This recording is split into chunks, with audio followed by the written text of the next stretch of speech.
Bismillahirrahmanirrahim. Sign and secrets of Shab Qadr, perceiving and receiving the haqiqat of this Mubarak night. Since this is a month of Ramzan and soon we will be celebrating Shab Qadr in our Jamaati rituals, Jamaati activities, and every smiley who is searching for knowledge of haqiqah definitely wants to know the secrets, the inner meaning, the deep ta'wil of every ritual we carry out in our Jamaat Khana. So today we are talking about the signs and secrets of Shab Qadr. I had delivered a lecture last year in April also. I have built up on that particular lecture and have also included some of the slides and thoughts of that previous lecture to help if somebody new is attending. So this presentation mainly aims to elaborate the signs and secrets of Laylatul Qadr based on available esoteric Ismaili interpretations to perceive the deeper aspects of Laylatul Qadr and to prepare ourselves to receive spiritual blessings in this era of special rahmat. We will talk about this particular era and how, after having understood the deeper meaning of Laylatul Qadr, we can prepare ourselves for to receive spiritual blessings, special spiritual blessings of this particular time. Since the esoteric wisdom of Laylatul Qadr is associated with the concept of Qiyamah, the Ismaili interpretation of the concept will also be discussed. The descending of angels, Shaitan getting locked up on this night, importance of vigil on the night and peace till dawn will also be discussed while explaining the esoteric wisdom of Surah Qadr. So, Qiyamat, I think in our last lecture and in other lectures, we have already established the fact that by Qiyamat, we Ismailis do not believe in the exoteric aspect of Qiyamat, which is the sudden destruction of the universe, believing that since universe begin at a particular moment, it will finish at a particular moment. We do believe in concept of cycles and the world continues. Creation is constant and therefore is constant. So when we say last day or Qiyamat or Yawmul Akhir, we need to understand it from the Quran, from the other sources of truth, the traditions. So one of the Quranic verses, there are many Quranic verses explaining Qiyamat. So one of the important verses of Quran regarding the last day, we all might have heard about this particular verse. It gets repeated in Quran. Bismillahirrahmanirrahim. وَهُوَ الَّذِي خَلَقَ السَّمَاوَاتِ وَالْأَرْضَ فِي سِتَّةِ أَيَّامٍ وَكَانَ عَرْشُهُ عَلَى الْمَاءِ. And he it is who created the heavens and the earth in 6 days, and his throne was, is, will be upon the water. The word kana here is a very strange word of Arabic language, which means it was, which means it is, and which also could mean will be.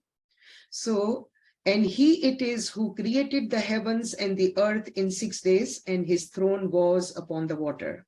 So this is a key verse in the Quran explaining the concept of Qiyamah. It talks about the 6 days and then implies the seventh day when the throne will be upon the water. Now we all know in the light of Quran, chapter 22, verse 47, that verily a day in the sight of thy Lord is like 1,000 years of yours reckoning. I mean, what is a day of our Lord? It's 1,000 years according to our calculation. So if every day means 1,000 years, it means every day means a cycle. Thus, a day is a cycle, and the 6 days of Allah are 6 cycles of great prophets during which Allah created the world of religion. The seventh day, the last day, however, is the cycle of manifestation. So Allah is talking about creation of the universe in 6 days. It is actually creation of the world of religion, because the Zahiri creation has been happening over a long time. So the 6 days, the 6 cycles of 6 great prophets, which Allah is referring to according to the esoteric interpretations of our Ismaili literature, Allah created the world of religion. And the 7th day, the last day, however, that was the cycle of manifestation, where he appears on the throne. Because if there is a concept of having a throne, then the king, the emperor, sits on the throne. And that throne is on water. That also has a meaning, a tawil. So we all have discussed this particular theme in our previous lectures also, that 7 natiks are 7 days of Allah. And the corresponding days are Hazrat Adam, the corresponding day is Sunday, Hazrat Nuh, the corresponding day is Monday, Hazrat Ibrahim, the corresponding day is Tuesday, Hazrat Musa, the corresponding day is Wednesday, Hazrat Isa, the corresponding day is Thursday, Hazrat Muhammad Mustafa sallallahu alaihi wa alihi wasallam, the corresponding day is Friday, and Hazrat Qaimul Qiyamat, Saturday, the last day. So we understood that Allah talks about 6 days and his throne getting manifested on the 7th day. So he is talking about 6 great natiks, and then he is talking about the cycle of Hazrat Qaimul Qiyamat. But Qiyamat and all the related facts are actually hidden. It is a secret science of Quran. So all the signs of Qiyamah, like Surah Israfil, having Zalzala, the references of the Quranic verses are here. So it also talks about blowing a trumpet by the angel Israfil. We'll talk about it. Zalzala, that is the earthquake, because one of the signs of Qiyamah is earthquake. Mountains becoming carded wool.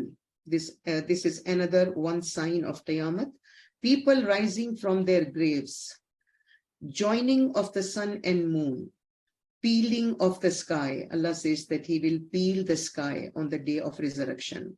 Stars losing their luster.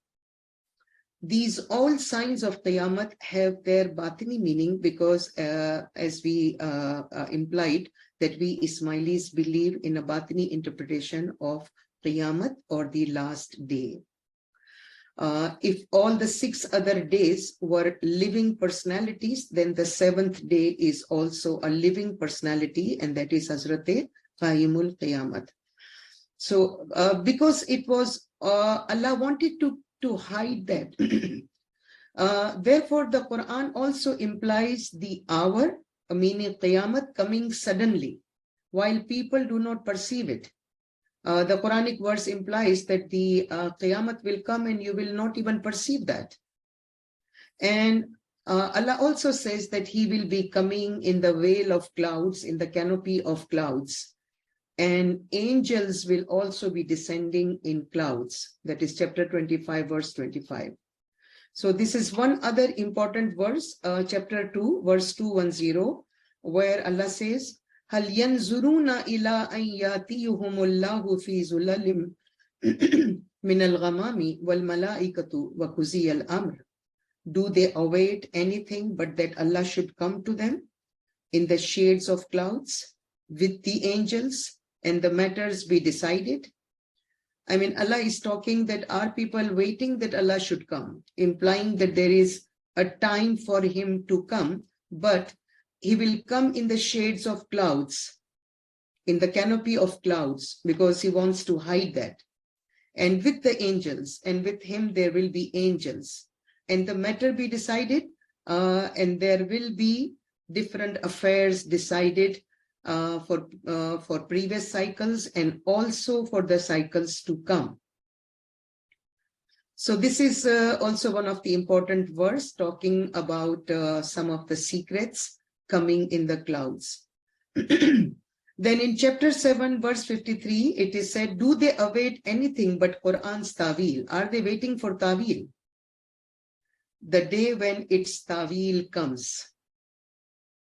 The interesting thing is that yatiyuhumullahu, that Allah comes, and yawma ya'ti tawiluhu. Here both the verbs are present tense as well as future tense. So are they waiting that Allah comes, or are they waiting that Allah will come, or are they waiting for ta'wil to come, or that ta'wil will come? They both are true, and this has also happened in past. So these are some of the Quranic verses which are implying that Qiyamah is a hidden affair. Qiyamah is a secret of Ismaili interpretation. And that's where Allah talks about coming in the canopy of clouds, and angels also covered in clouds. And that people are waiting for that particular time, and people are waiting for ta'wil. Ta'wil is another name of Qiyamah, because one of the results of Qiyamah is getting deeper and deeper ta'wil. The significance of the concept is also, it becomes more significant because it is connected to the concept of imamat, and more so the concept of Asas, Maula Murtaza Ali, the foundation of imamat. So Maula Murtaza Ali, he says, representing all the imams, he relates himself with Qiyamah. He says, I am the Sa'ah. I am the hour. In the Quran, one of the names of Qiyamah is Sa'ah. Qiyamah is such an important concept of Quran that it spreads, it penetrates in all other concepts of ilm, ta'wil, tanzil, amal, marifat, knowledge, yaqeen. And Allama Nasirun Zai had given a very interesting example that when you pour a bucket in a pool of water, the water from all the corners runs to that bucket. Similarly, he says that when you pour your thoughts into one concept of Quran, of the pool of concepts, if you pour your bucket to catch one concept of Quran, all other concepts rush towards that concept, because every concept is included in other concepts, or it covers all other concepts. And especially the concept of Qiyamah penetrates in all other concepts. So Maula Murtaza Ali says, I am the hour, I am the Sa'ah. When Maula says, I am Qiyamah, I am the hour people are waiting for, that it means that Asas himself is the source of Qiyamah. He himself is Qiyamah. And he also says, I am the one who establishes the resurrection. Then he says, I am the Naqur. Naqur is the trumpet which will be blown by angel Israfil, as per the Zahiri traditions, that the angel Israfil on the day of Qiyamah will blow the trumpet. And then he also says, I am Sayhat. That is another word for a rumbling noise. And Maula Murtaza Ali says that is in the Quran, Sayha, and he says that I am the Sayha. Then he says, I am Dabatul Arz.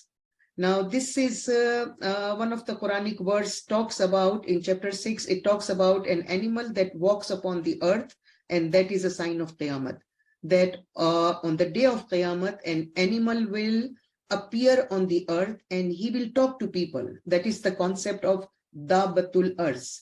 And Maula Murtaza Ali says, I am Dabatul Arz.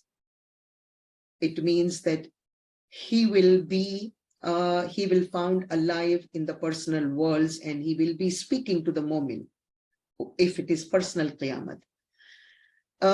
In another call of Maula Murtaza Ali, he says, I am the master of Zalzal, Rajifa, and Radifa. These are also names of Qiyamah in the Quran, in chapter 79 and in chapter of Zalzal, I guess 99, which means violent shaking, trembling. He says, Whatever is talked about Zalzal, Rajifa, and Radifa, it is me.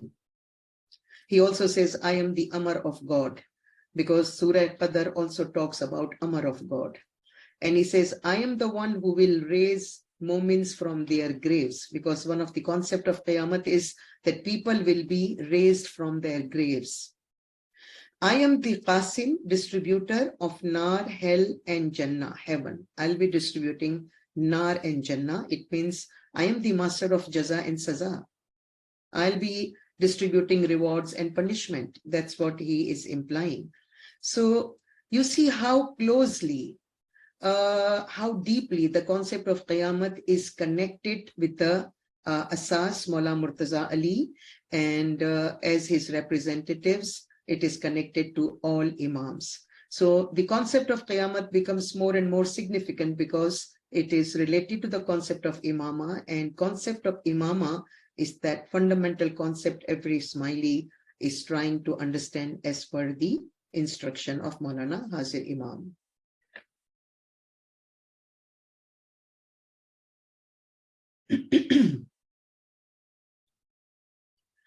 Okay, so significance of the concept of Qiyamah. The concept of Qiyamah is the most significant concept in Ismaili Tariqa, as we just talked about. It is mentioned in the Quran with hundreds of synonyms. Allama Nasir Unzai had prepared a list of 103 names of Qiyamah, and then he had asked us to find out the other names, and I had worked on that, and almost 350 words or ayats implying the Qiyamah, or the different synonym of Qiyamah, the different name of Qiyamah were found, and it also needs further research. So esoterically, the event of Qiyamah actually is a prediction of the manifestation of Hazrat Qaim, and it also refers to a secret process of spiritual progress of an individual in his personal world.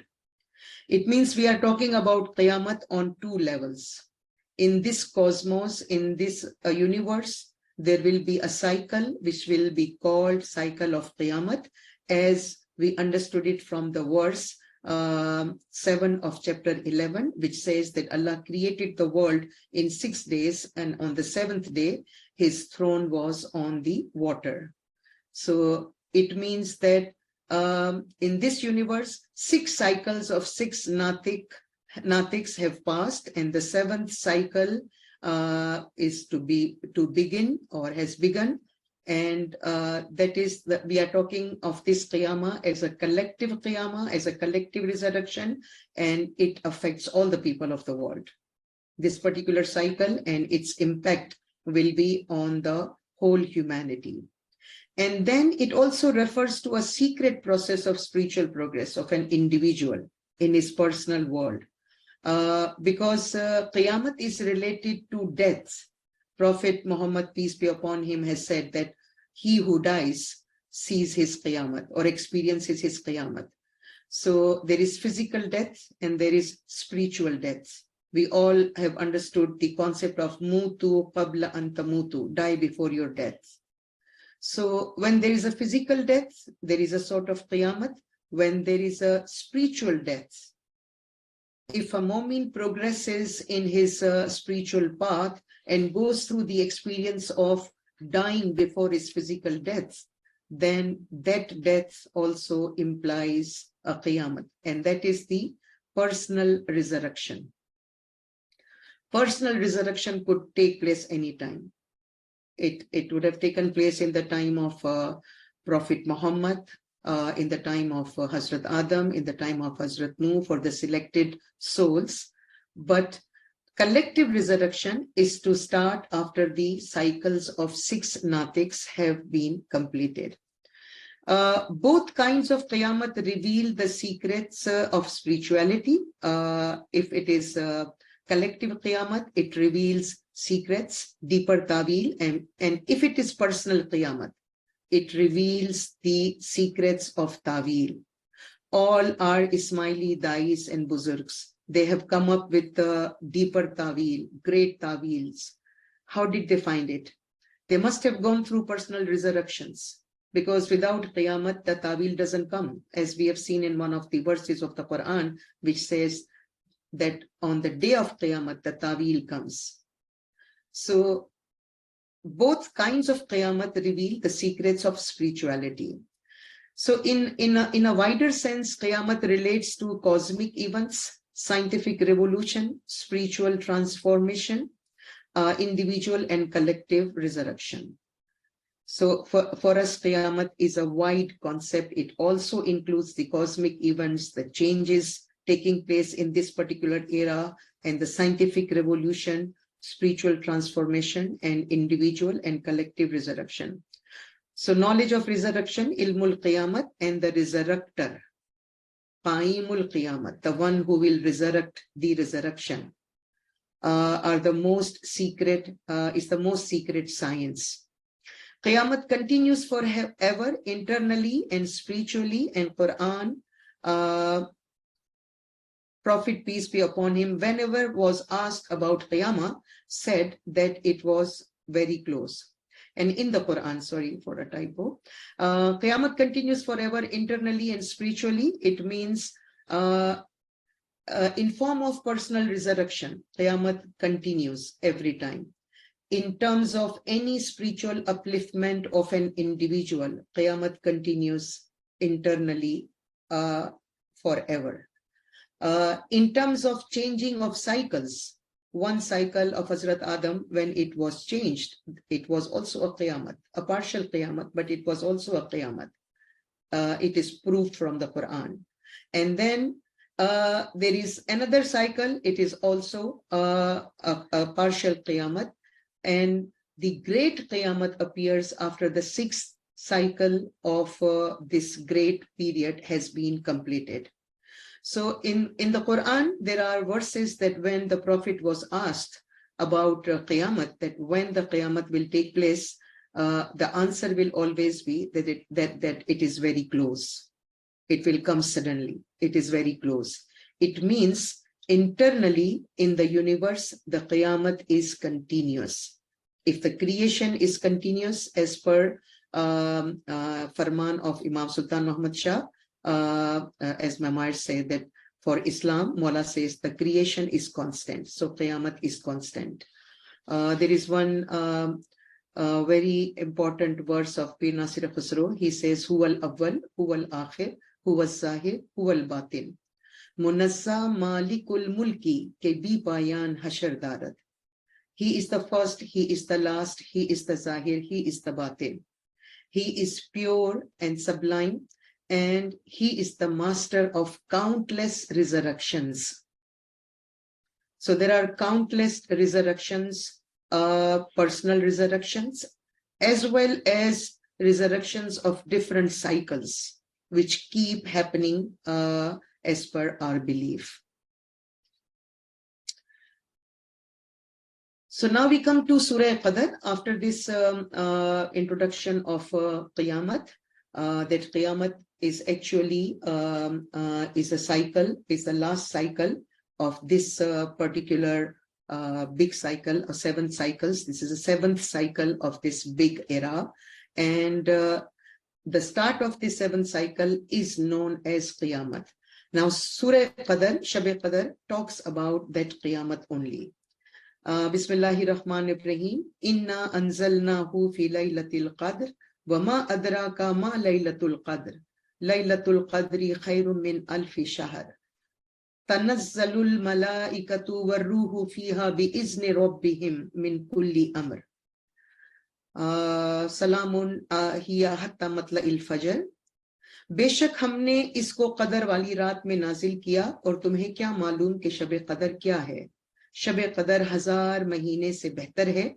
इसमें फरिश्ते और रूह हर काम के इंतजाम के लिए अपने परवरदिगार के हुक्म से उतरते हैं। ये तुलुए सुबह तक सलामती है, यानी ये रात तुलुए सुबह तक सलामती है। Indeed, we have revealed it him. I have put both of these pronouns because in Arabic it says who, and who is a pronoun for both. It could mean it could also mean him. because we are looking at the deeper meaning of it. So I have put him. Indeed, we have revealed him in the night of power.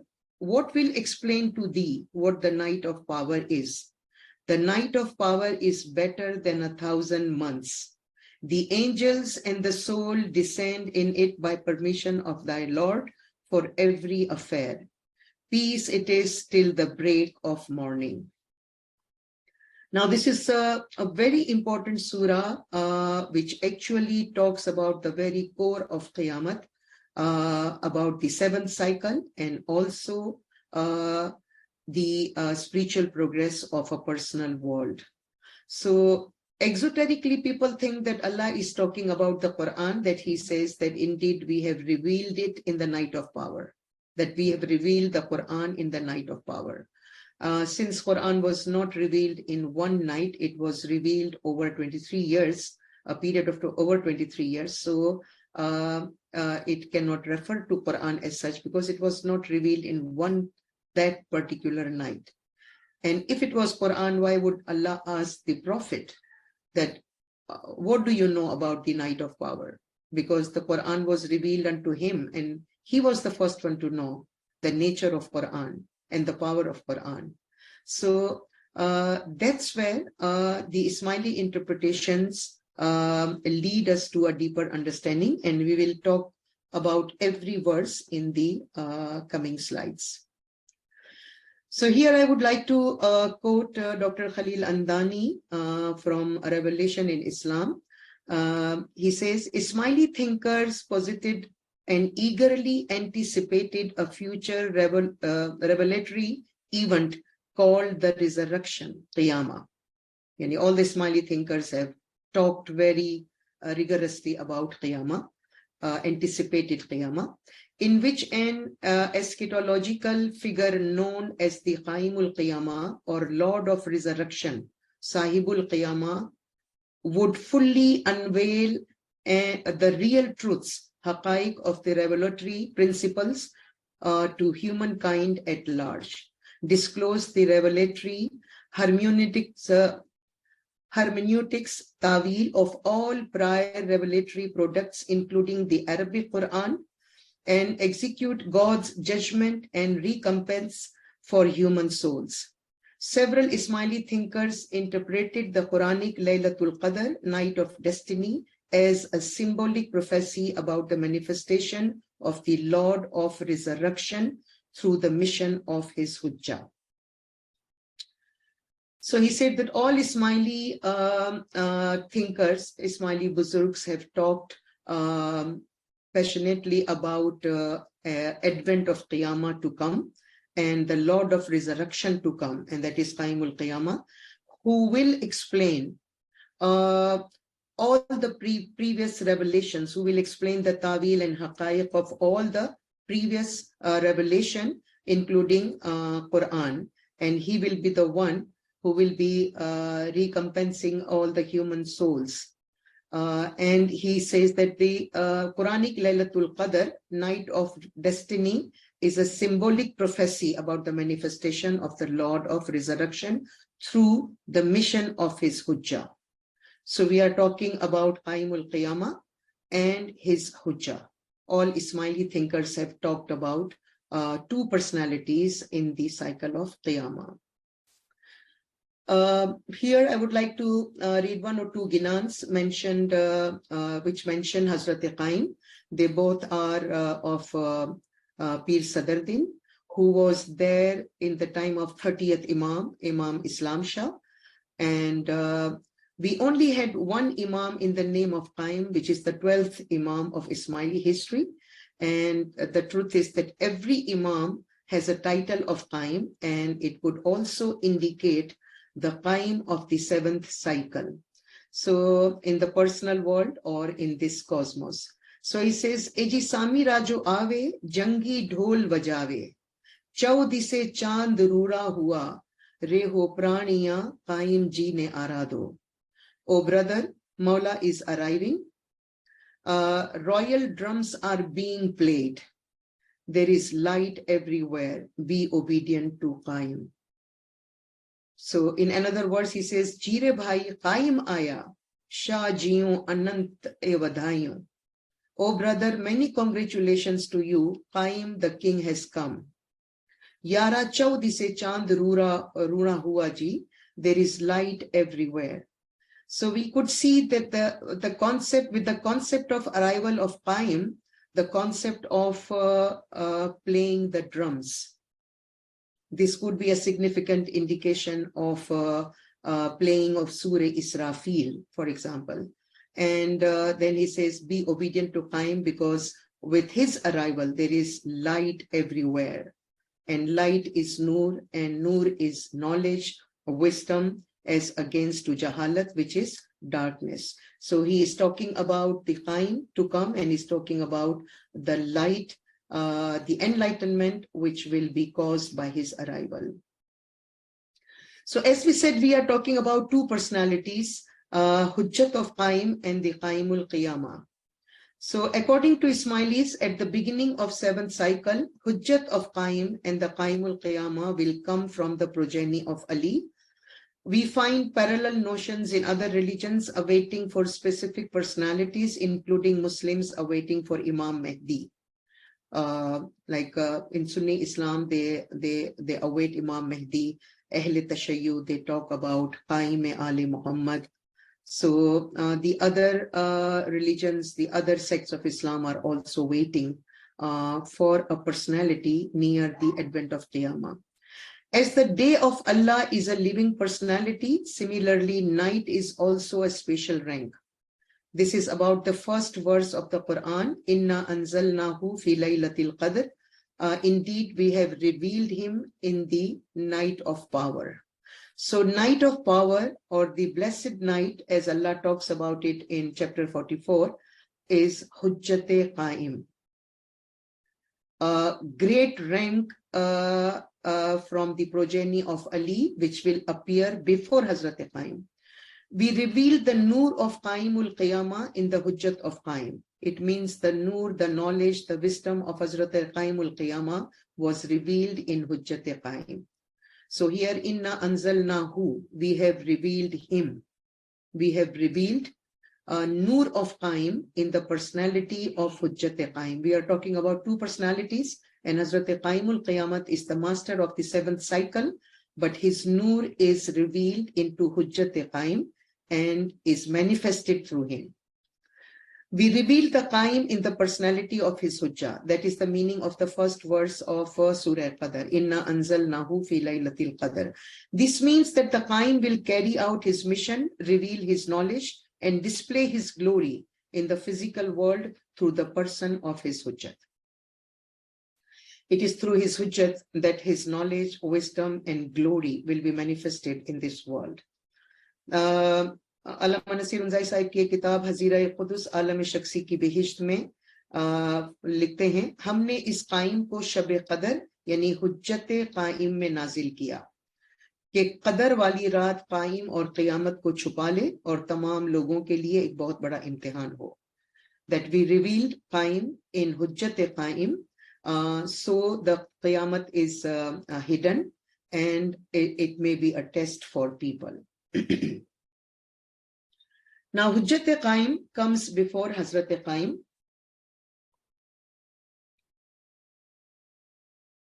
Sayyidina Nasir Khusro in Wajhiddin Discourse 33 says, the Hujjat of Qaim comes before him in the world of faiths, and he is the night of power, Laylatul Qadr. The tawil of this is that among the children of the Asas, there is one who will manifest himself in religion. From the progeny of Asas, from the children of Asas, a rank will manifest Hazrat Qaim, but his light and Nur will be revealed in Hujjat Qaim, and Hujjat Qaim comes before Hazrat Qaim. Sayyidina Muayyad Fiddin Shirazi in Majalisul Muayyadiyya write, the night of power, Laylatul Qadr, is a symbol, masal of his Bab, gate and Hujjat, proof, who is going to come before him. And thus the Bab of the Qaim is the Lord of universal explanation and the true unveiling. Sahibul Bayanul Kulli wal Kashful Haqiqi. He is the master of the true universal explanation and true unveiling. These are very important phrases from Sayyidina Muayyad Fiddin Shirazi, that he says that the Hujjat of Qaim, Lailatul Qadr is a symbol of Hujjat, he says, who is going to come before Hazrat Qaim, and this Hujjat will be Lord of universal explanation, Sahibul Bayanul Kulli, and the true unveiling, Kashful Haqiqi. He will be truly unveiling things. He will have the universal explanation of things. So this is about Hujjat Qaim, who will be master of universal explanation and true unveiling, and who will come before Hazrat Qaim. Now it is said Shab Qadr is better than 1,000 months. 1,000 months is equal to 83 years, 4 months. Exoterically, people think that if they pray in this one particular night, they will get the reward of praying for 83 years, 4 months. Now, if that is so, then the average age of a human being in any country, I would guess, will not be more than 80 years, perhaps. So why would that person pray for the whole of his life? He will just pray on the night of Lailatul Qadr, because just that one night will give him reward of praying for 83 years. So this also has a deeper meaning. So here Sayyidina Muayyad Fiddin Shirazi says that his saying that Lailatul Qadr is better than 1,000 months alludes to the Bab of the Qaim, peace be on his mention, who is greater than all of what is established by the manifestation of the greatest of the intellects from the legatees of the possessors of the religious laws and their most radiant degree. It means all the masters of previous cycles, whatever law they brought, whatever was revealed by their legatees at that time, the Lailatul Qadr, the knowledge of the Hujjat Qaim will be better than those 1,000 Imams. Pir Nasir Khusro says the night of power is better than 1,000 months. That is, the Hujjat of the Qaim is superior in knowledge to 1,000 Imams, although collectively their ranks are one. I mean, this is very important point, that collectively the ranks of all Imam is one Nur, but times are different. And the role of every Imam or a cycle is different in different times. So the night of power, the Hujjat Qaim's knowledge will be better than 1,000 Imams before him. These 1,000 Imams may be counted across the Adwar, across the cycles which we talk about, that there are cycles and cycles. And that's where 1,000, the Shahr, the months mean Imam, the 1,000 Imams. So his knowledge is better and superior than the knowledge of 1,000 Imams. There is a Persian prayer, I guess, which says, Bahakke Hazaro Yak Naam, for sake of 1,001 names, except our prayers. So 1,000 refers to 1,000 Imams, and 1 refers to Hazrat Qaimul Qiyamat and Hujjat Qaim. So for the sake of 1,001 names, except our prayers. This is one of the prayers of the Buzurgs. So this is significant, that 1,000 Imams and including Hazrat Qaim or Hujjat Qaim, it is 1,001.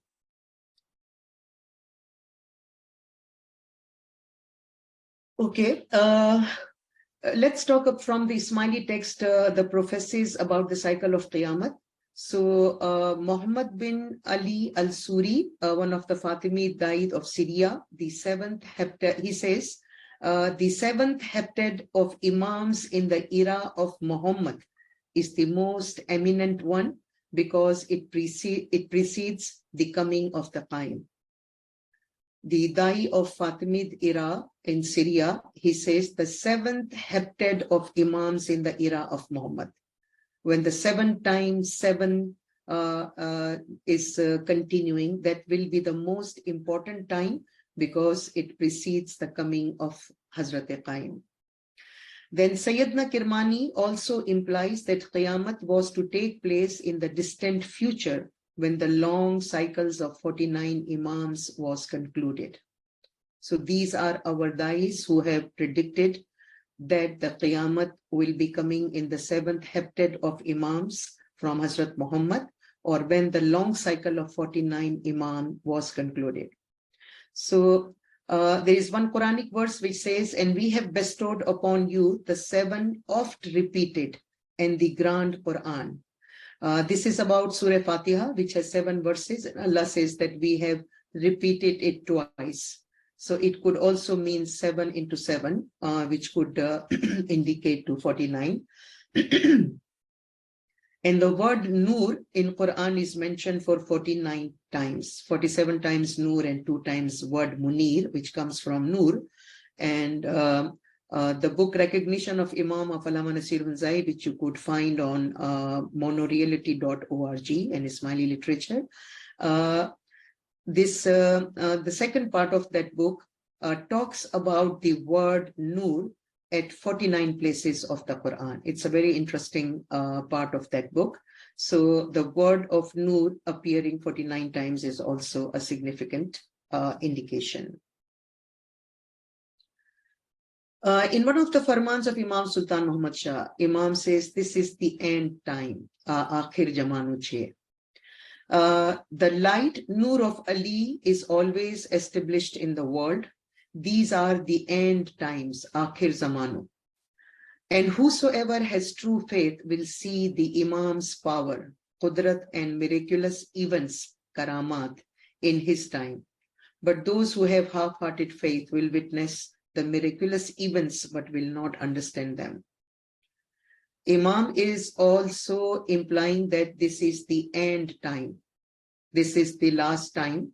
And he says that in this particular time, you will see the powers and miracles of Mawla Ali. And the one who believes will experience those, will see that.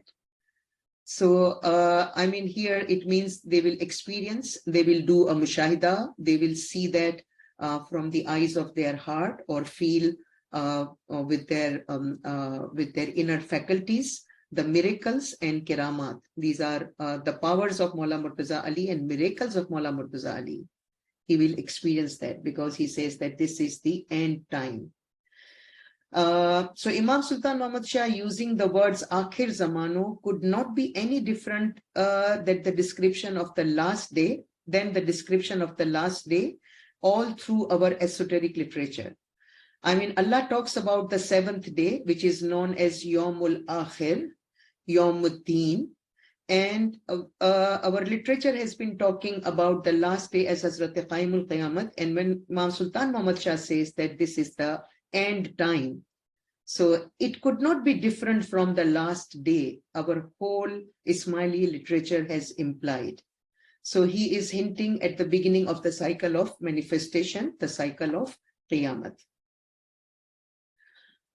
Now, the personality of Hujjat Qaim, because we have seen that Ismaili dais have indicated towards the time where the time of 49 Imam comes, and there are many other indications which lead us to this understanding. So Dr. Khalil Andani writes, when one interprets all of the above in the light of recent history, I mean, before that he discusses the prophecies of Ismaili dais, also extracts from the speeches of Maulana Hazar Imam and Imam Sultan Muhammad Shah.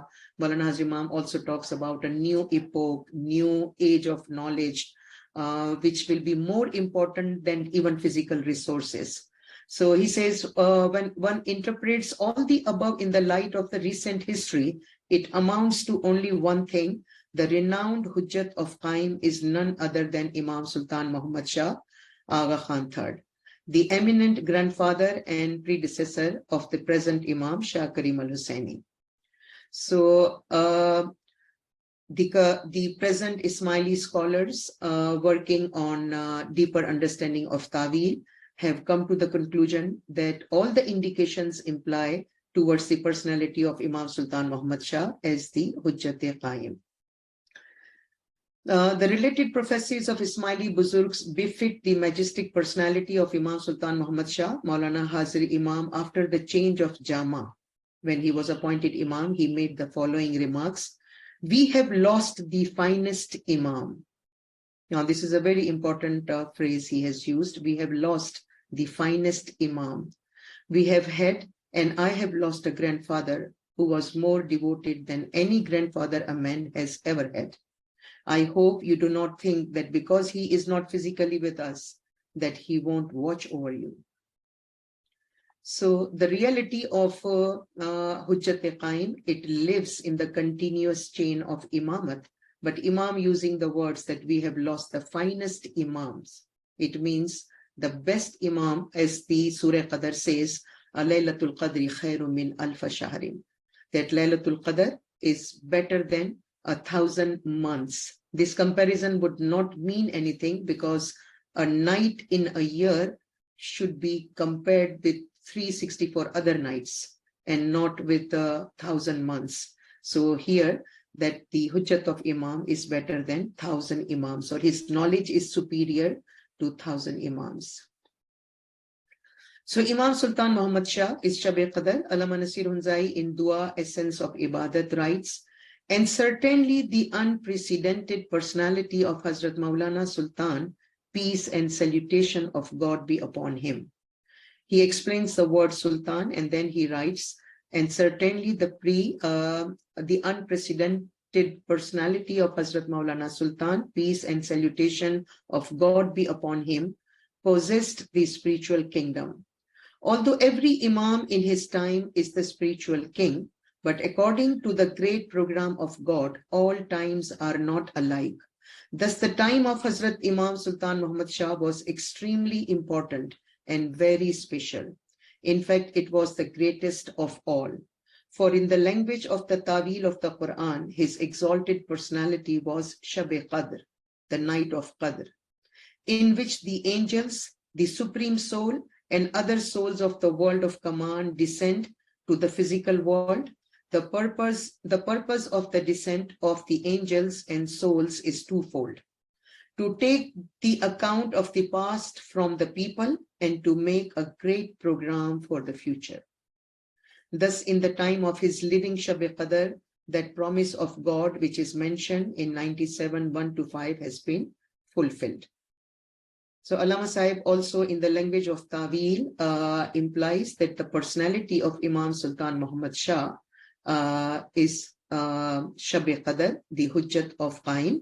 And he says that when angels and souls descend, that there is twofold purpose. First is to take the account of the past from the people, make decisions on base of their amal, and to make great program for future. So there is a twofold purpose of descending of angels.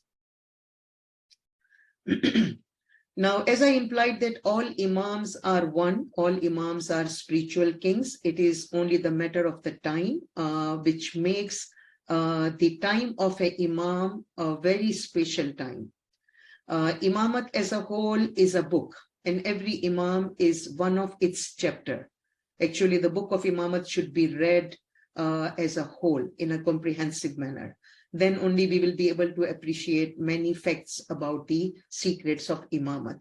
Since this particular chapter is at the time of manifestation, the cycle of manifestation, it is more important because of its time. So Imam Agha Ali Shah says, when the Imams in descent from Imam Hussain are present until today and shall remain until Qiyamah and even after Qiyamah. And according to interpretation of Abu Hatim Arazi, Laylatul Qadr is Imam Ali Asas, because he particularly relates himself with Qiyamah also, and he transmits the Ta'id and Barakah he received to Imams from his progeny through the spiritual power of Khayal. And in that sense, Imam Ali was Night of Power, and every Imam represents Ali. So generally, each Imam may also represent the Night of Power, because the Nur of Qaim is working through him. through its complete manifestation, though its complete manifestation came after the end of 6th cycle in form of Hujjat-e-Qaim and Hazrat-e-Qaim. Although the complete manifestation was after the end of 6th cycle, but every Imam from the time of Adam, he could also be considered as a representative of Hazrat Qaim and a representative of Shab-e-Qadr. Now we will talk about a few signs of Shab-e-Qadr, which says descending of souls and angels, and Shaitan getting locked up on that particular night.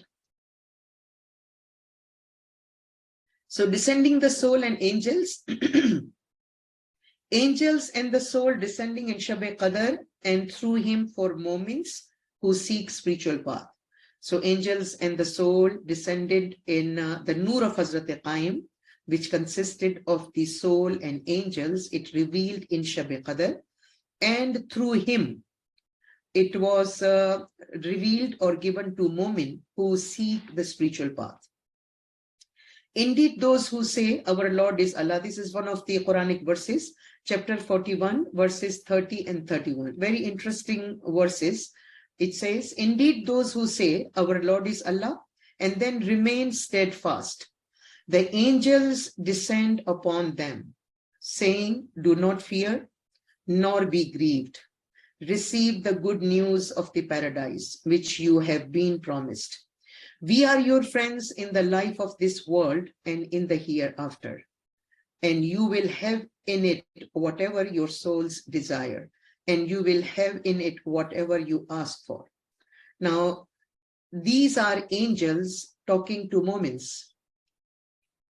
The verses 30 and 31 of chapter 41 implies that angels talking to people, and they are saying that those people who say that our Lord is Allah and then remain steadfast, they are particular in practicing everything and believe it and have practiced to know that their Lord is Allah. The angels descend upon them and they say, don't fear nor be grieved. Receive the good news of the paradise which you have been promised.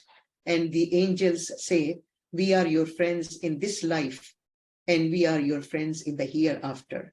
And whatever your soul desires, you will have it in the paradise for yourself. Now here the verb tatanazzalu, tatanazzalul malaika, angel descend. It is again in present and in future tense. It means the angels descend and the angels will descend, and it also implies that angels descended in past. So here the indication of angels helping Mu'min, it is not only in this verse, there are certain other words, especially at the time of war, at the time of Jang-e Badr, at the time of Jang-e Uhud. Allah promises the Muslims that he has sent the angels to help them. He says, I have sent 1,000 angels. I have sent 3,000 angels to help you. And those angels console those who were fighting at that time. Although they were not seen perhaps, but they were there to help the Mu'min. So angels helping, descending and helping Mu'mins is one of the themes of Quran. So descending of the soul and angels is something which is a continuous process from Allah for those who have prepared themselves to receive such a blessings. So in the spiritual resurrection of the personal world, where the Salik experiences mutu qabla an tamutu, all great angels descend. These angels are one's own spiritual powers. Now, this is another spiritual, very interesting theme. Perhaps sometimes we can talk about it separately, that the angels, because in Qiyamah, 4 great angels work. For example, Qiyamah is related to death. When the physical death takes place, it is because Hazrat Israel takes the soul. Hazrat Israel pulls the soul. When somebody is going through the spiritual death, it is again Hazrat Israel who descends, and not alone. because every great angel has an army. So that angel descends with his army and helps a mu'min go through death. Mutu qabla an tamutu. So we need to understand that when personal resurrection is taking place, all the great angels descend. Israfil also descends because Israfil has to blow the trumpet. Israfil has to blow the flute, Surah Israfil. And after Surah Israfil, all dead become alive, or all the people from the graves of their personalities are raised, and they rush towards the place of Qiyamah. So Israel also comes and work there. Israfil also comes and work there. Similar is for Jibrail and Mikail. Angels, according to Ismaili interpretations, are the spiritual powers of a human being. There are individual angels granted as potential angels in every personal world.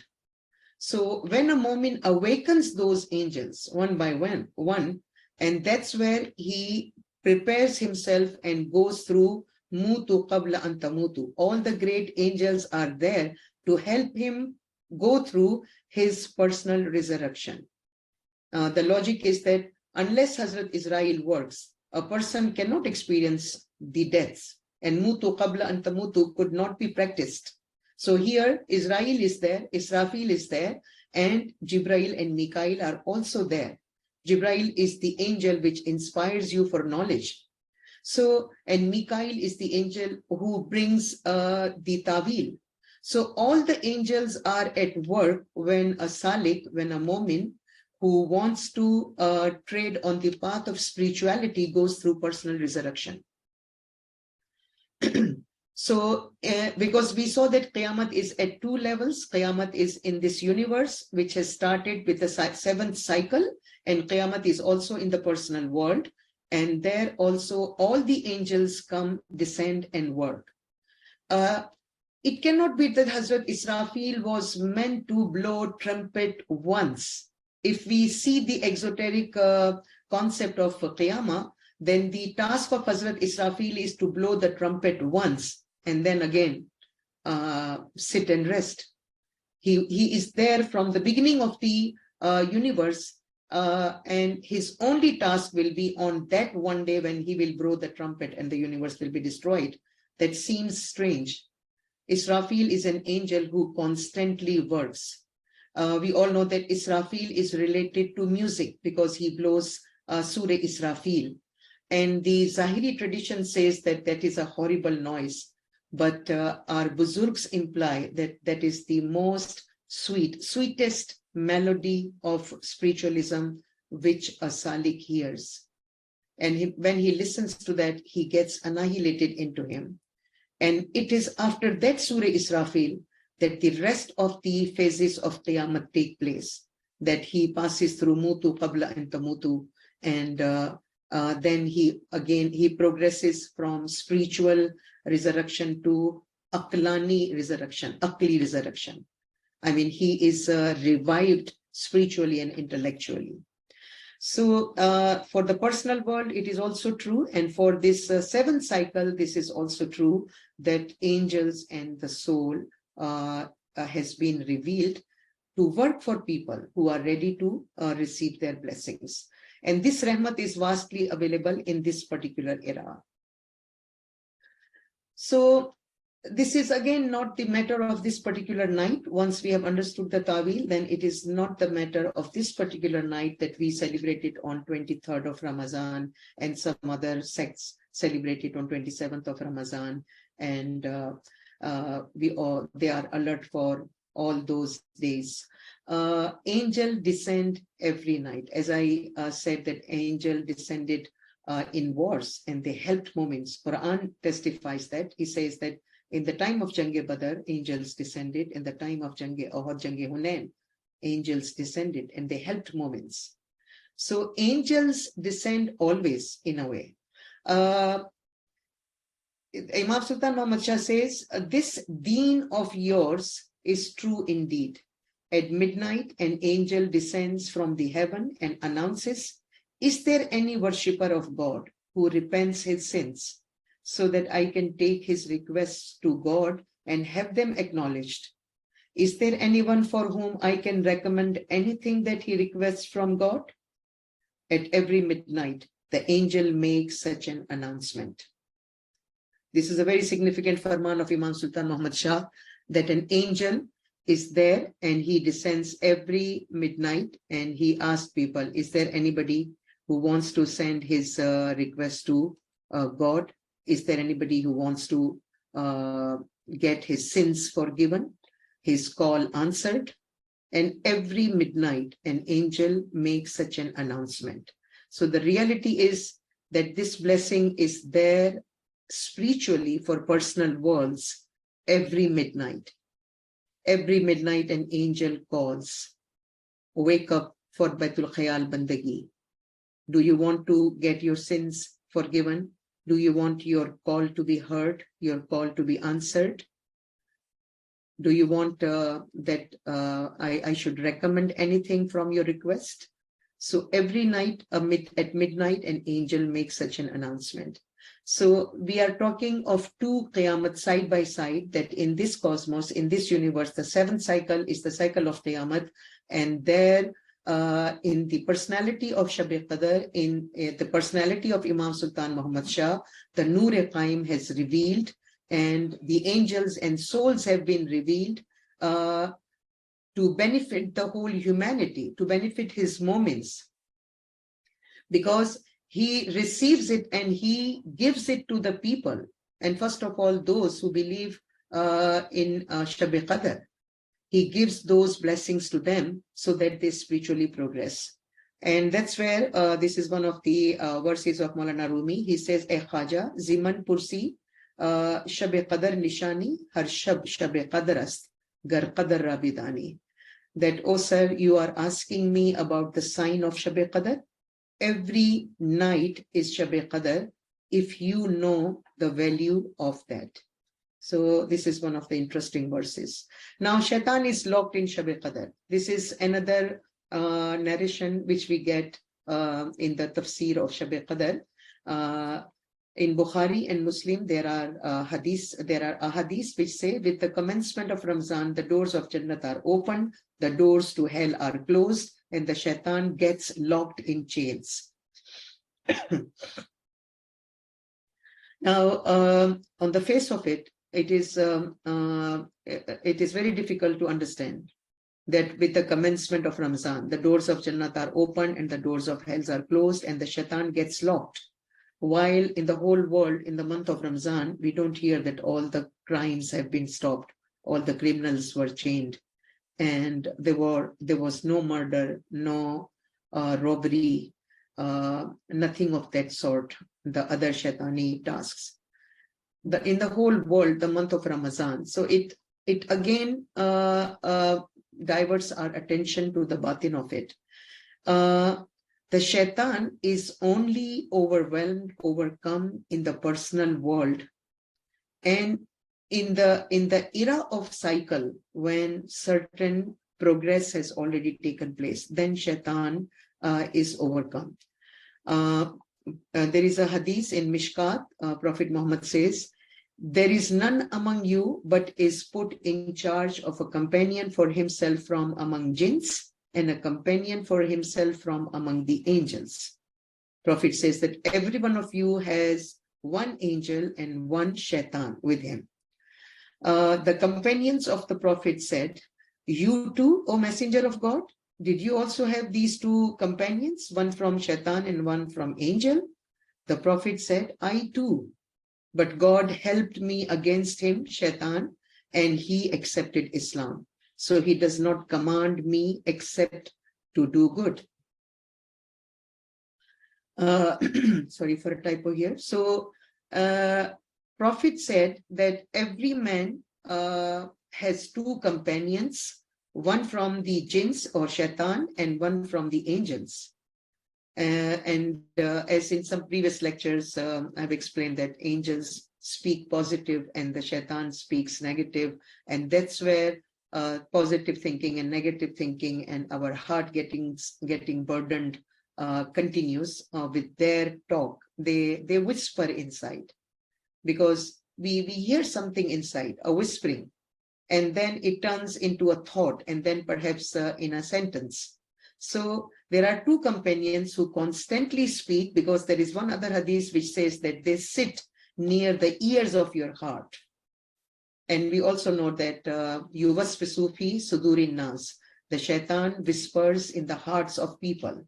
So there is also an angel who also whispers. So there are two are made companions for every human being. So Prophet was asked that, "Oh Prophet, were they companions for you too?" And he says, "Yes, but God helped me against shaitan and he accepted Islam, and now he does not command anything except to do good." So there is a time when shaitan is conquered because when Qiyamah, when the personal resurrection takes place, and that person has progressed from nafse amara, he has transformed his nafse amara into nafse lawwama, and nafse lawwama into nafse mutmainna. It is only there that he has overcome the satanic thoughts or Satan as a whole. Otherwise, remember Maulana Sultan Muhammad Shah says that even in the steps of spiritual progress, the shaitan could mislead you. It is only after you have entered the city of peace. Exoterically, people think that Mecca is the city of peace, but in Tawil, it is only Asas, Maula Ali, and Imams from his progeny who are the city of peace. That's where one gets the actual refuge, spiritual refuge and intellectual refuge. And that's where his soul and intellect has progressed to the level that now it is not, it cannot be penetrated by any waswasa, because the Satan has become a Muslim there.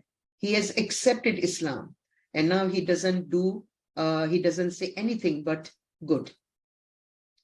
So in every man, shaitan or shar is given for a time, and if a brave mu'min marches continuously, a time comes when he conquers his shaitan and his shaitan becomes Muslim, and that's where he is under his command. He is locked, or he is transformed. Shaitan is an energy. We were not supposed to just cut it, slaughter it, and throw it out of our personality, but it was a negative energy to be transformed into positive energy, so that it helps us. Like examples are given in one of the chapters of Allama Sahib in Book of Healing, that a horse which is not trained, he doesn't let his rider ride the horse. I mean, what is the choice? Should the rider slaughter that horse and throw it away? Or he trains that horse, because once it is trained, then he is of great help. So that's where the shaitan is made Muslim in the personal resurrection. And in this cosmos, perhaps a time would come, because the cycle of Qiyamah lasts for thousands of years to see the results. I remember as a student of Institute of Smiley Studies, I was given a ALWAAZ duty on Laylatul Qadr, and with two senior Wa'izeen, and we all were traveling in one car, and the car was supposed to drop us at different Jamaat Khanas and then pick us in the morning respectively. So we passed through the streets of London, and we saw shaitan dancing on the streets of London. That was a weekend, and everywhere something like that was happening. So it is not that physical night that shaitan has been chained or locked. It is that if somebody finds that spiritual night and understands the meaning and gist of it, then only his shaitan is chained or is transformed, and he can no more make a waswasa. Okay, when there is a tawil of Shab-e Qadr, why do we still stay up for the whole night for ibadat in Shab-e Qadr? In some parts of the world, there is a Jamaati ritual to do that. For example, in some parts, perhaps it is not. So It is important because Shab Bedari on the occasion of Shab Qadr is symbolic, which emphasizes the importance of night-long vigil for success in Baitul Khayal. However, it is not only this one night annually which is important.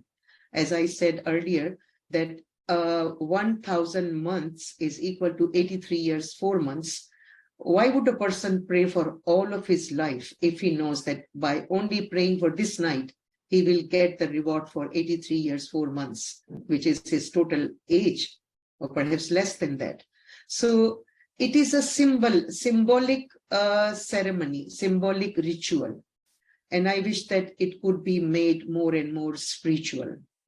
And it should not be sacrificed for certain other rituals, where we are disturbed with certain other things. It has to be made more and more spiritual to get the full advantage from that vigil. So while the night-long vigil is praised in Quran, Mu'mins are also given other options to enable him practice regularly. Because living in this world, it is not practical for us to do it always. But whenever possible, one should perhaps try and see the results. So that's where in Quran it is praised.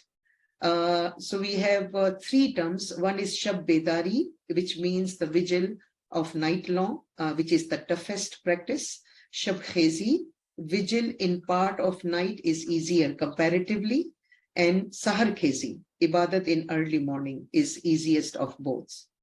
In Surah Muzammil, chapter 73, Allah also gives 3 options to Prophet Muhammad. 3 to 4 options. One of midnight, one is 1/3 of the night, one is 2/3 of the night. So the options are given so that the person could practice it regularly. Otherwise, it will become very difficult for us to practice. So Shab Bedari is toughest, but sometimes we may try. We have long weekends. Sometimes we have a break of certain days. One may try with some understanding friends and do tasbih, zikr, ibadat before the 4 o'clock ibadat, before going to Jamaat Khana. As a Peer says, Shura hove to rehni jago. If you are brave enough, keep awake for the whole night. So sometimes if we practice that, it is a symbolic practice on the night of Shab Qadr, which we celebrate as a Jamaati ritual. Is symbolic, as I said, because now we know that it has a tawil, but it draws our attention towards the importance of vigil with zikr and ibadat. So all the options have certain other conditions for success. I mean, whatever option a mu'min adopts, to wake up for morning bandagi, to do it 2/3 of night, to do it 1/3 of night, or even the Quran says, فَقْرَؤُوا مَا تَيَسَّرَ مِنَ الْقُرْآنِ. Read as much of Quran as it is easy for you. It means if you could focus for 10 minutes, 15 minutes, continue with that, because that is important that you are engaged, because that itself is a source of happiness. But whatever option we adopt, I mean, we have to sit for an hour. That is the ideal ibadat. But we all know that we fail to do that. And many times we can only consider for a small time, a small amount of time or a period of time. So that's where all the options Allah has given, but He says there are certain other conditions for success. It is not only that one sits for ibadat and he will be successful. There is ethical life, there is rights of other people which we are supposed to pay. There are certain other, I mean, what we eat, what we attend, where we go, what type of company do we enjoy. These all things matter, because the person who has decided to walk on that path seriously has to make certain choices of life. So Nurani Ibadat subjugates the nafs and corrects the speech. This is one very interesting ayat of chapter 73. This verse says, Inna nashiyata layli hiya ashaddu wat'an wa aqwamu qila.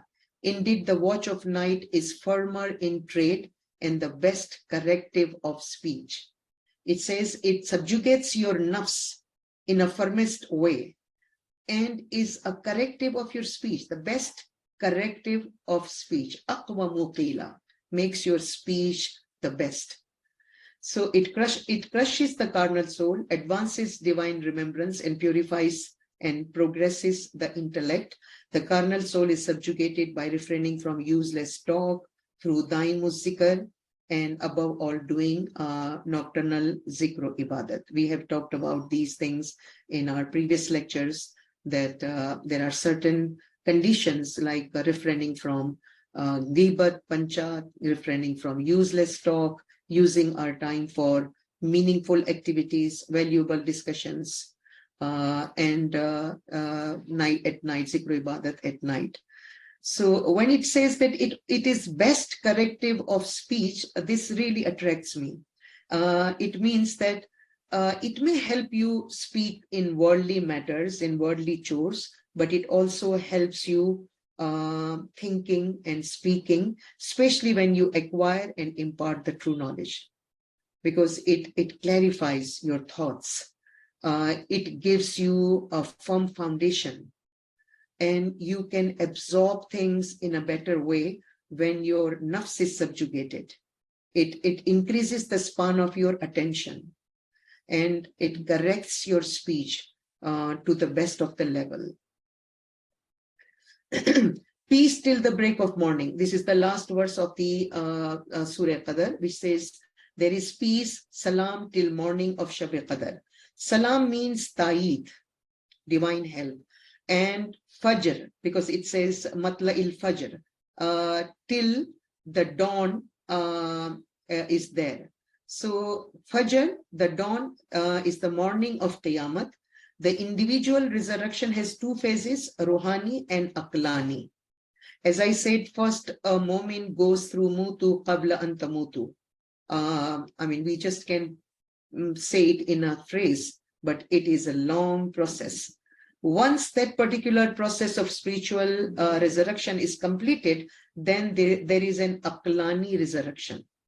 That is a particular level where all the understanding of the Quran is given to that moment. He sees Quran in motion there. He sees the hidden Quran in spiritual world there. And that is his aqlani resurrection. And aqlani resurrection is the dawn. The spiritual resurrection is a spiritual night, and the aqlani resurrection is the dawn, when the Arif sees the pearl of intellect rising. It is like sun rising. And meaning of Shab Qadr covers all stages of spirituality. When we talk about Shab Qadr, we speak about all aspects of all stages of spirituality. And when the spiritual night, the phase of spiritual Qiyamah is over, then the aqlani resurrection takes place, where Arif sees a sun rising, and that is the Fajr, the dawn. And till then, everything happens on the wings of Ta'i, on the wings of divine help. And this is one of the article, Shab Qadr ke Mu'jizat, the miracles of Shab Qadr in Qurani Minar. It is not translated, so I've just written the gist of that article here.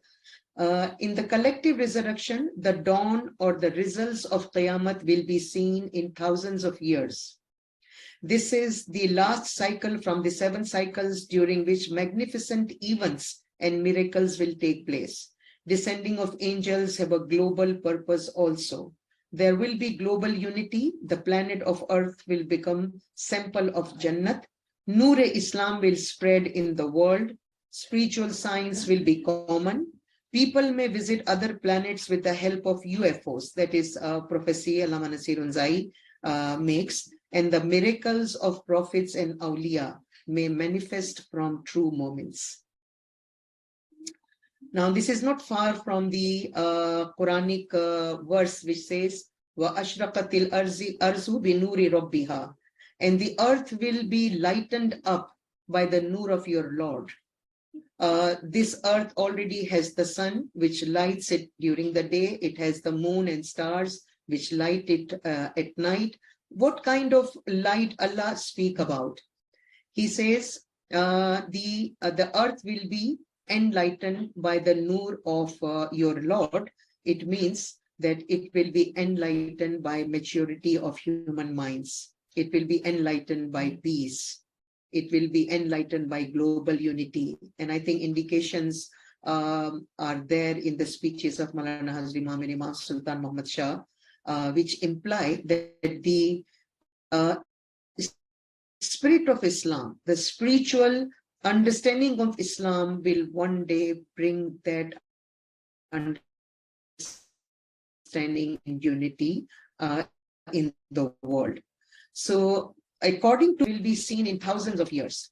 And many miracles and magnificent events will also take place, and some of this is global unity, and Noor of Islam will spread, and the world will be enlightened.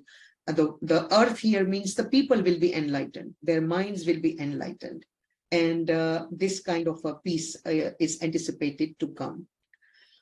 Now, the 6 cycles of 6 great natiks were known as Dore Shariat, Dore of Concealment, Dore Tanzil, Dore of Zahir, Shab Deen, the night of religion, Dore Khawas, cycle of special selected people. Selected people would receive that blessing, and creation of the world of religion. But this last day, Dore Qiyamat, is known as Dore Kashf. Dore Kashf means door of manifestation. Dore Tawil, the deeper understanding of Quran. This is the time of deeper understanding of Quran. Roze-Din, day of religion.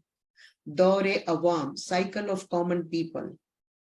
It means common people will be able to attain that spiritual upliftment, miracles, kiramat, which previously were only for the people of for selected people, for special people.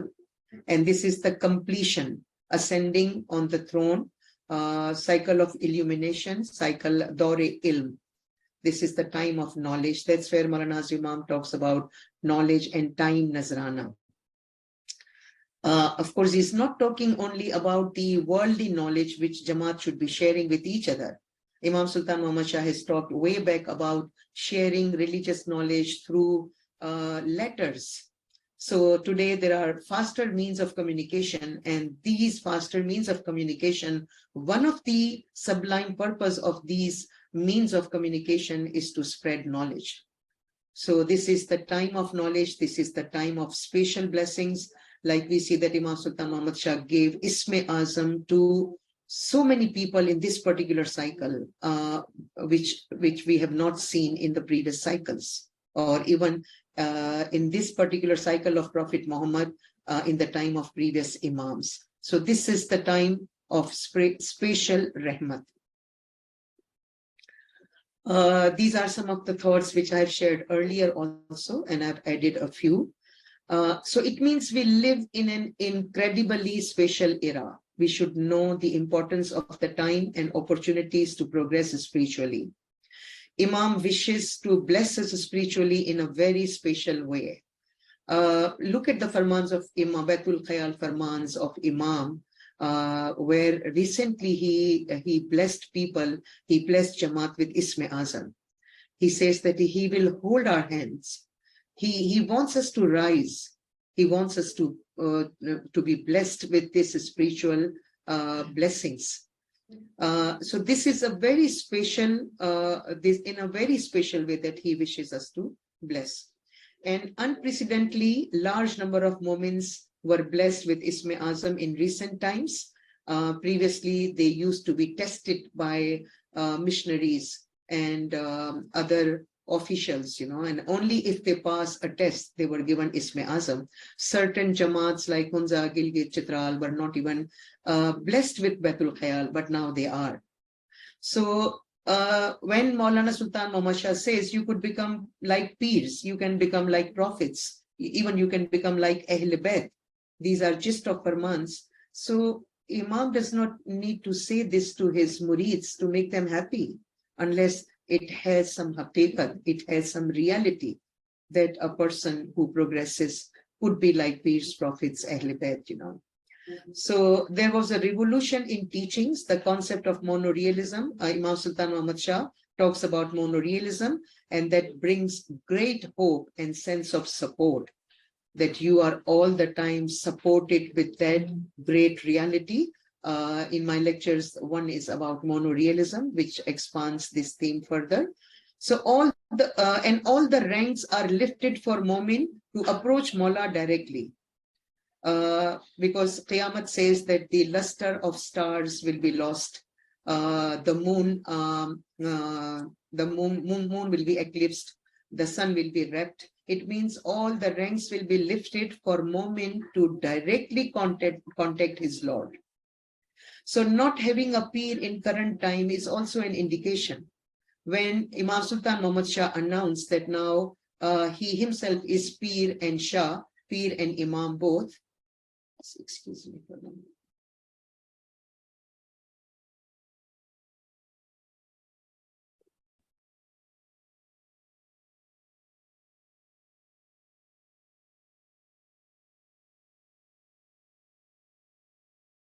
So when he had both the ranks with himself, which is one of the signs of Qiyamah, that moon and sun will be combined. Moon and sun will be joined. This is one of the prophecies of Quran at the time of Qiyamah. So those both ranks were merged into one. Was it not nice to have a peer? Is it a progress of Ismaili Tariqa, or is it a loss in some ways that we do not have a peer? When Noor is present, there is never a loss or anything less in the progress. When Imam merged this particular rank within himself, he's saying that now there are no ranks.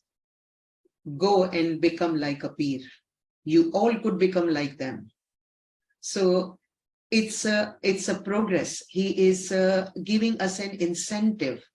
He has opened the field, saying that there are no special ranks now. Even if they are hidden, but you have your direct contact with your Lord. And that's where he also blessed the Jamaat. He says with the title of Dais in his recent Farmans. So this Qiyamah will impact every field of life, science, technology, etc. as angels and the spirit descend to change the whole world. Behind the scientific and technological progress, the power of Qiyamah is at work. After, in the time of Imam Sultan Muhammad Shah, as Imam also says, his personality was a bridge between the two epochs. There was a time when there was not even the electricity available, and there was a time when jet plane was being discussed. So his period was a bridge between the two epochs. So a sudden progress in the field of science was seen. That was because of the power behind, because the spiritual power of Qiyamah at work. Because the souls and angels, when they descend in forms of thoughts in some people's mind also, because everything comes from the treasures of Allah. So all the progress might have also come from his treasures. Those were angels, which people thought were their own thoughts, with which they made inventions. This engagement is not about observing for a night only. It is to take advantage from the source of ta'id and barakah of Imam of the time, every second of our life. The signs of Qiyamah is that Bihisht will be brought closer. Bihisht is nothing but Nur of Imam. Bihisht is nothing but knowledge of Imam. Bihisht is nothing but recognition of Imam. That is brought closer. That is made easier. There is one other sign which says secrets of sky will be known. The sky will be peeled off. So sublime secrets will be revealed. All those things which were kept secret will now be available for people. That's what it implies for this particular cycle. And knowing and believing in the special era we are living in brings humility and hope. I mean, our souls were given this particular privilege to come to this world in this particular era. There is a munajat of Sayyidina Hassan bin Sabah in which he says, Bahakke mominane dawre qaim, that, O Mawla, listen to my faryad. for sake of the moments of the cycle of Qiyamah, all those moments who will come in the cycle of Qiyamah, for sake of them, forgive us and accept our dua. Hassan bin Sabah himself was a great buzurg, but he is, through his dua, he is highlighting the importance of the Mominin of Dawr-e Qaim and the importance of Dawr-e Qaim itself. Bahakke Mominane Dawr-e Qaim, Bahakke Salikane Zikr Daim, those people who are doing continuous zikr and those Mominin of the cycle of Hazrat Qaim, you accept our dua. So descending of angels is awakening our personal powers. We can try to awaken our personal angels by zikr ibadat and following the ethical way of life. If we have done a successful ibadat a day, we do feel that we are supported with ta'eed, with good thoughts, with deeper thoughts. And we also feel that our shaitan was chained that day that we did a successful ibadat. When we were able to shed few tears, when we were able to do sajda with wholeheartedness, when we were able to feel that connection even for a second, that day we feel that some angel has descended upon our heart. Because although it's a final process in the personal resurrection, but the signs of it could be seen for every moment with his own efforts and struggle. So with a good and successful ibadat, we automatically feel fresh, serious, alert, focused, attentive towards Mawla. And that is the sign of descending of angels. And that is the sign of shaitan getting chained, at least for some time. And if we could continue that tempo, then of course for a longer time. So may this Shab Qadr brings spiritual understanding, light, enlightenment, deeper understanding of our faith for all of us. And may Mawla bless intellects of all of us with this deeper understanding and doesn't deprive us of special blessings, which is kept available for this particular cycle and moments of this cycle. Thank you very much. Ya Ali Madad.